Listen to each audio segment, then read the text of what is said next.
most of the music that I make is concerned with sex or depression. And Scandinavian people, and by association Danish people, probably are slightly obsessed with sex and depression in the best possible way. Danish people are very passionate, and the emotion of the music kind of translates to them somehow. It was a very personal record, Wilderness, and it was a really interesting record for me because I basically tore up the rule book. I decided that I didn't want to make music that sounded like Suede. I wanted to make music that went somewhere completely different. And for me, it was quite a powerful, important statement to make that record. I decided to make a very minimal, stark record about a love affair.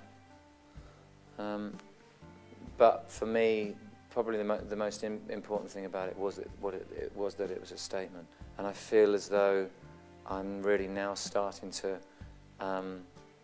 understand how to make music as a solo artist, because you have to relearn what you've been doing.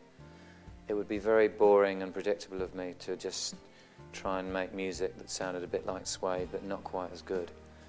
Here I am making music that sounds different. And for some people that liked the music I made in Suede, that turns them off. For other people, it turns them on massively. If I was my audience, I'd think it was a wonderful thing to be doing and a very brave thing to be doing. My inspiration musically was a lot of film soundtrack music, Gustavo Santaolalla, British folk, Talk Talk, Sigur Rós, things like that really. Lots of, that kind of atmospheric, kind of like rock music, I wanted to make a sort of quite an atmospheric, quite meditative kind of album with a lot of space. I love the way that things like music, like modern classical music, actually listening to quite a lot of that, people like Steve Reich and Philip Glass and things. So trying to develop my palette of inspiration, not to just be listening to pop rock, to trying to take it somewhere else. Because you have to keep yourself excited and keep yourself interested. That's the most important thing.